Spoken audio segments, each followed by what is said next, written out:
नगरी बीझट में है।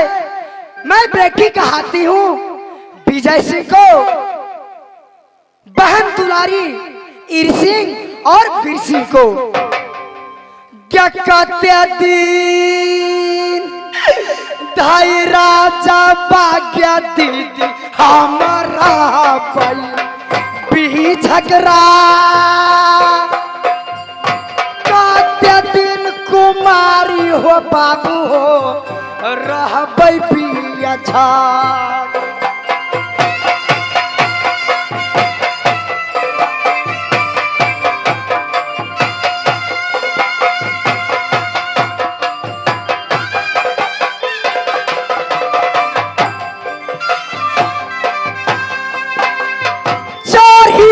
जवानी के गद्दी क्या माना मसता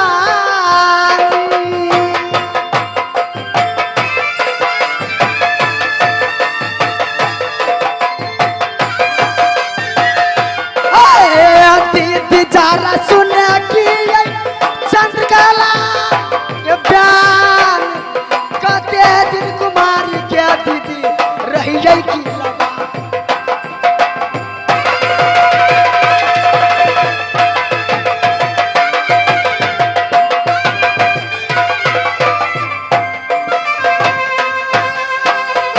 हाय भगवान मैं क्या करूं, मैं बचपन से अभी तक मैं जवान हो चुकी हूं, क्योंकि मेरी उम्र 12 वर्ष की हो गई। लेकिन मेरे भैया, मेरे पिता, भाभी चैन से सो रहे हैं। मेरे बारे में कुछ नहीं सोच रहे कि मेरी बहन चंद्रकला जवान हो चुकी है। मैं अगर मेरे बारे में मेरे भैया और भाभी अगर कुछ नहीं सोचेंगे, क्या किया सन क्या पगारी दीदी भाई क्या उड़ाई, किया सन क्या पगारी क्या देह क्या किराई।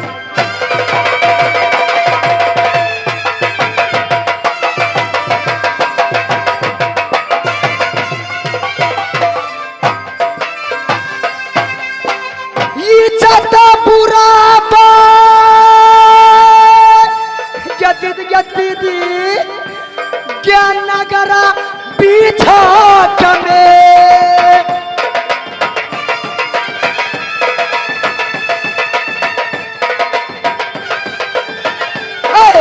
दीदी सब सुनेगी हमारी क्या बात, ये जता पूरा देबै अब भैया के।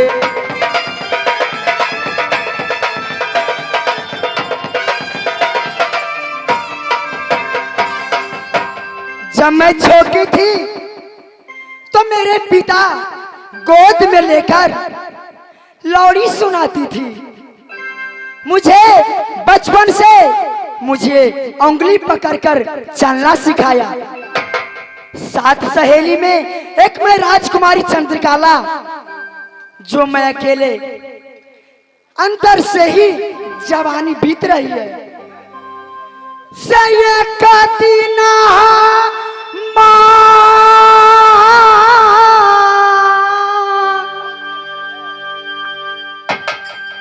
छाल हम यही राजा क्या यही बेटिया,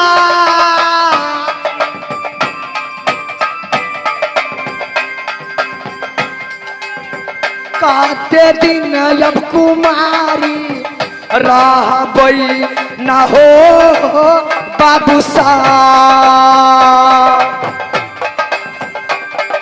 चाही जवानी बीतल हमारा बिझट सानारा यार यार।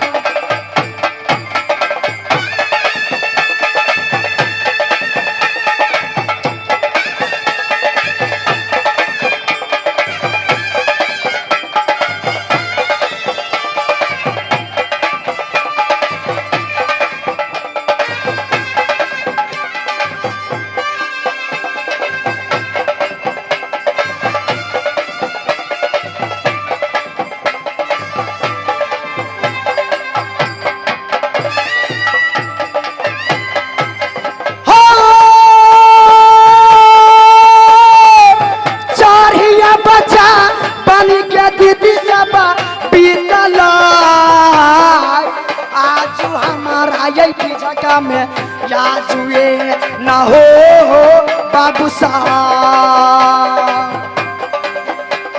चढ़ी जबानी मन मस्तानी भैया की लबा या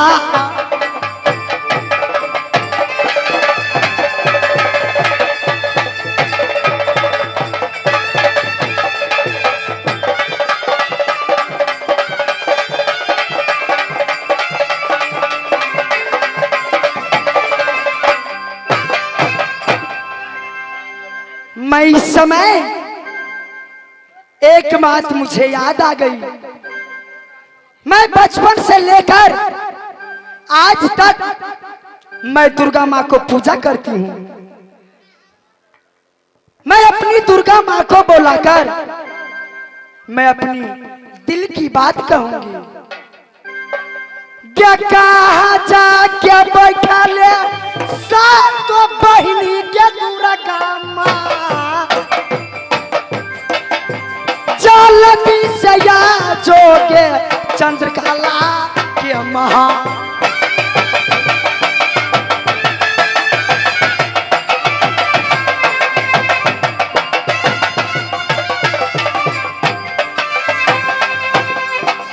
कहा जाके बैठी के क्या सातो जगदम्बा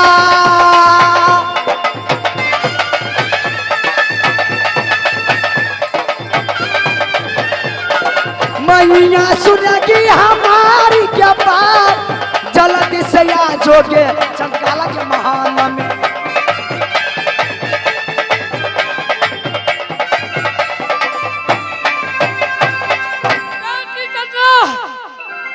आज तुम क्या अपनी पलक पर बैठ गई चंद्रा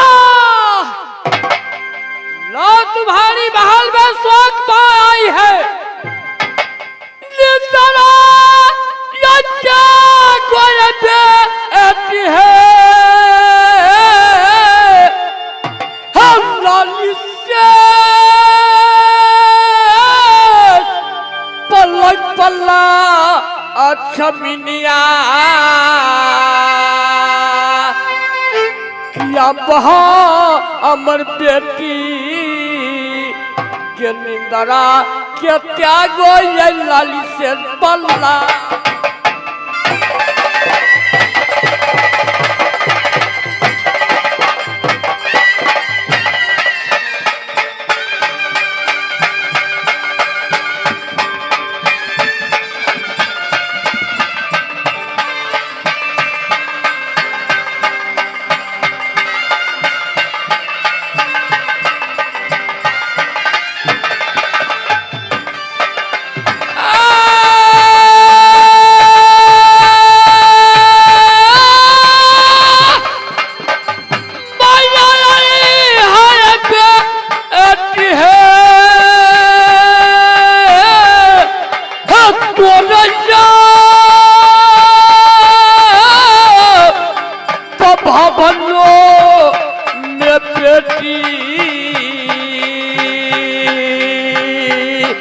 अब है बेटी मैया यही है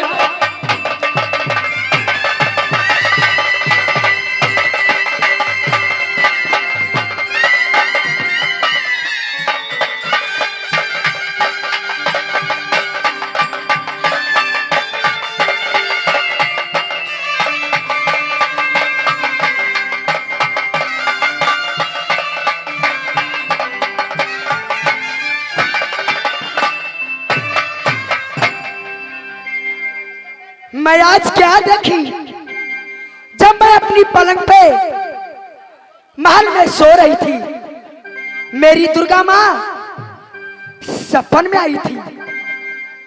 मैं जाकर मैं देखती हूँ आई है या नहीं।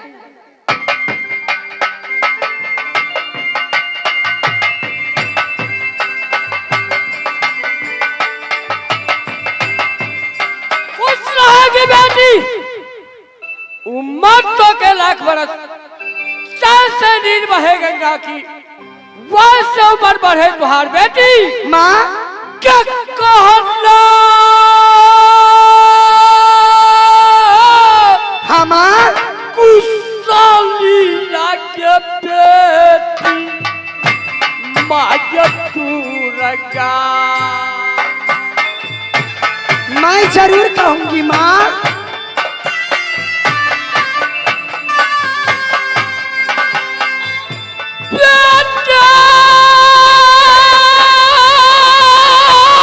बोलेगी माँ। सुनना भैया की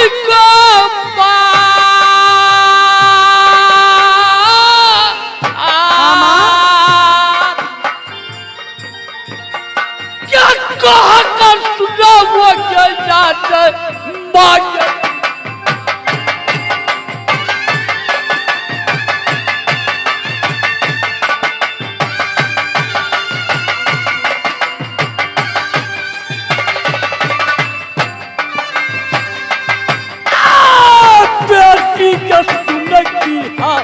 माटी के बात कहा कर सुना वो तू मैया।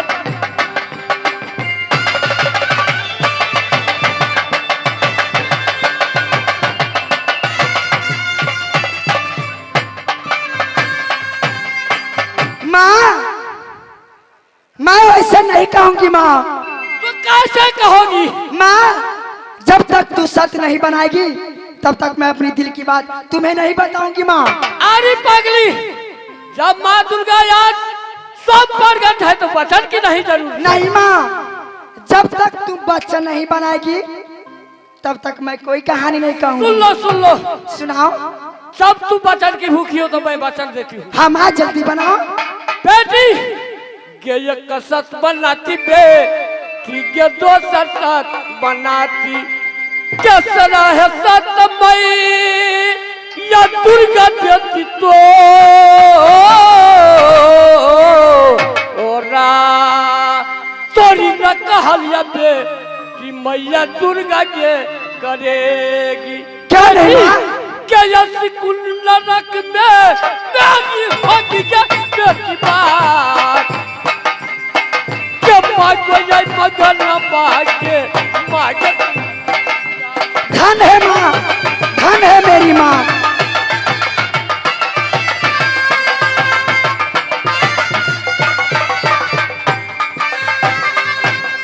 क्या मांगो मगन मैं जरूर क्या मैया दुर्गा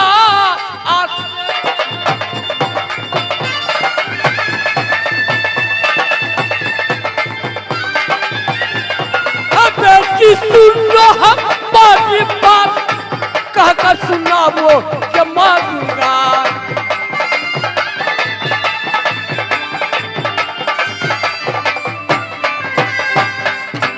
माँ सुनो माँ। क्या पाँव में पायल, क्या हाथ में चूड़ी, अच्छा नाक में नथनी, कान में बालिया, क्या चढ़ी गया जवानी मैया हे क्या बितलई बीझट में। हाँ माँ जल्द बोलेगी। क्या हमारा से छोटी छोटी हे क्या बसई के ससुरबा, भारी गोदी लइका ससुरा से आती जातिया, गे चंद्रकाला के करम में मैया हे गे यज्ञा जे लगल के नाती मैया हे गे हाथ रुक जाती, पैर मनाती मैया पैर रुक जाती मोन, गे जुलमी जबनिया मैया हे गे बातो न गे माने। माँ लेकिन किस लिए?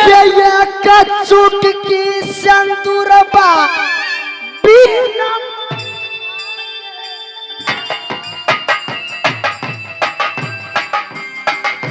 चुटकी भर संतुर के बिना मनिया के उदासी।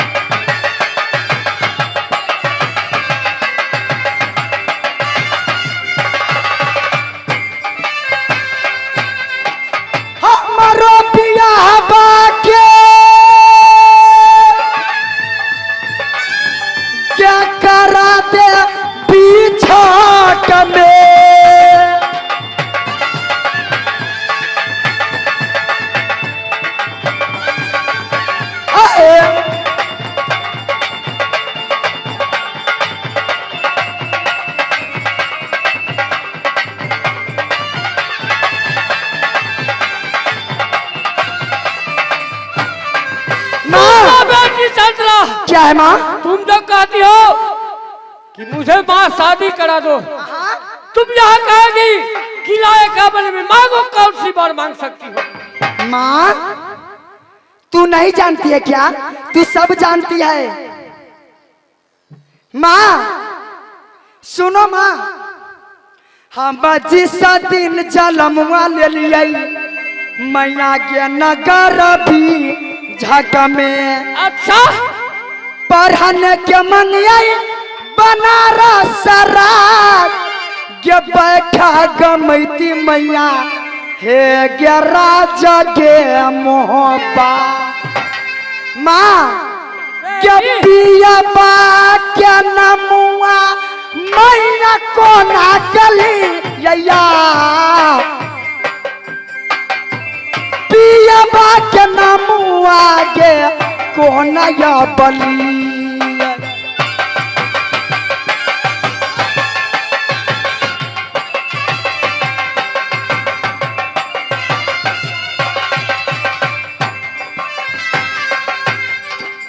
सासू जमानिया अच्छा नागिन सोना माया,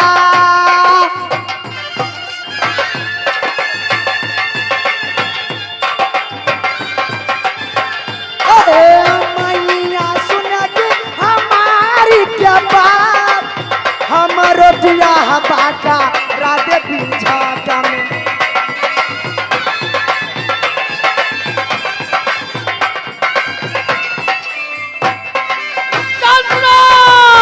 माँ क्या तू वही बेटा जंगलिया पर परम छानी हो?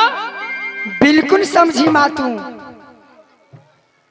लेकिन दूसरा पुरुष मांगो मैं दे सकती हूँ। माँ नहीं, मैं इस दुनिया में दूसरा पुरुष को मैं चेहरा नहीं देखना चाहती हूँ। अच्छा सिर्फ बार देना है तो राज मुहब्बा बोला, और सासू देना है तो फूला सुकुमार। अच्छा और आप जानते हैं मैं उसके लिए, अपने पति के लिए मैं क्या नहीं किया। अच्छा इतने झमेला छोड़ो क्योंकि सवेरा हो गया। अच्छा उसे क्या जरूरत है तुम्हें? जरूरी बताओ। नहीं है। अष्टमी की रोज बीतने जा रही है बेटी, कोई बात नहीं। आज मुझे पूजा लेनी है। अच्छा इसलिए माँ तुम जांच करो, मैं अपनी गहबर में जाऊंगी। ठीक है, पूरे 10 ही रहे पर तू आई है। माँ कोई बात नहीं है, तुम चली जाओ। माँ अगर मेरी सही सही शादी हो गई, गे सोना के मंदिरा पा मैया के बहू के बनाए, सोना के मंदिर बागे मैया देव के बनाए।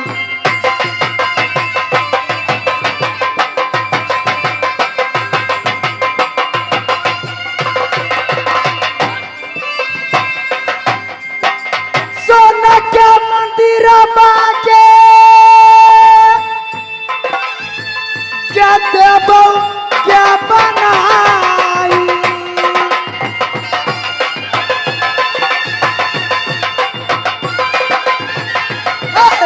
मैया सुनेगी हमारी क्या बात, जल्दी से जाओगे अपने मैहार में।